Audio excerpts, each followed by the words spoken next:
এবারের বাজেট কোনো দলের জন্য নয়, এটি সকল শ্রেণী জনগণের বাজেট বলে মন্তব্য করেছেন অর্থমন্ত্রী আমির খসরু মাহমুদ চৌধুরী। বাজেট পরবর্তী সংবাদ সম্মেলনে তিনি আরও বলেন, সামনে যেসব উন্নয়ন প্রকল্প গ্রহণ করা হবে তা নির্দিষ্ট সময়ের মধ্যেই সম্পন্ন করতে হবে, অন্যথায় শাস্তিমূলক ব্যবস্থা নেওয়া হবে। তিনি আশা প্রকাশ করেন, সরকারি কর্মকর্তাদের বেতন বাড়লে দুর্নীতি কমবে। অতীতেও এই দর্শন থেকে তাদের বেতন বাড়ানো হয়েছে। এদিকে ইসলামী ব্যাংকের গ্রাহকদের দুশ্চিন্তা না করতে পরামর্শ দিয়ে বাংলাদেশ ব্যাংকের গভর্নর মোস্তাকুর রহমান জানান, ব্যাংক খাতের সংকট সমাধানে কেন্দ্রীয় ব্যাংক কাজ করছে। আব্দুল আহাদের প্রতিবেদন। ঢাকার ওসমানী স্মৃতি মিলনায়তনে বাজেটোত্তর সংবাদ সম্মেলনে অর্থমন্ত্রী আমির খসরু মাহমুদ চৌধুরী জানান, দেশের প্রতিটি শ্রেণী পেশা ও ধর্মবর্ণের মানুষকে এবারের বাজেটের আওতায় নিয়ে আসা হয়েছে। এবং এই জন্য আমাদের স্লোগানটি ছিল এরকম, অর্থনীতিকে গণতন্ত্রায়ন করা।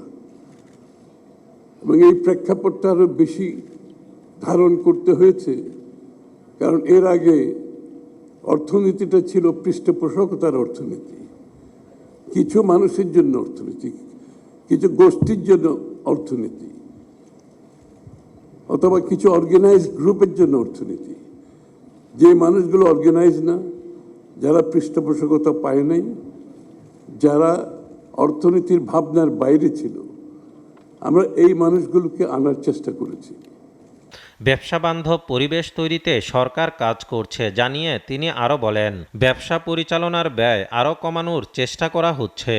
আমাদের ডোমেস্টিক্যালি যে জায়গাগুলো নিয়ন্ত্রণ করলে আমাদের কস্ট অফ ডুইং বিজনেস কমবে।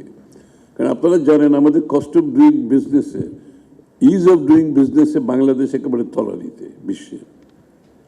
ওই মানদণ্ডে আমরা একদম তলানিতে। ইজ অফ ডুইং বিজনেস তলানির অর্থ হলো আপনার cost of doing is also going high. সুতরাং আমরা অ্যাড্রেস করতেছি এই জায়গাগুলোতে। আপনি কালকে বক্তব্যে খেয়াল করেছেন, এগুলো অনেকগুলো ডিরেগুলেশন থেকে শুরু করে বিভিন্ন জায়গায় কস্ট কমিয়ে আনার জন্য আমরা অনেকগুলো পদক্ষেপ নিচ্ছি।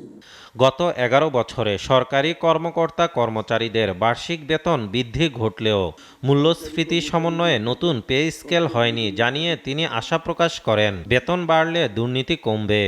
সরকারি কর্মচারী বলে তাদের কস্ট অফ লিভিং, তাদেরকে কষ্ট পেতে হবে, বেসরকারি খাতে আবার ইনফ্লেশনের সাথে বেতন বাড়বে, এটা তো একটা ডিস্টর্শন হয়ে যায়।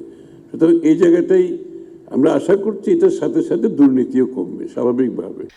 এদিকে বাংলাদেশ ব্যাংকের গভর্নর জানান, সম্মিলিত 5 ইসলামী ব্যাংকের আমানতকারীদের আমানত ফেরত দেওয়ার বিষয়ে আগামী 2 সপ্তাহের মধ্যে কার্যকর উদ্যোগ নেওয়া হবে।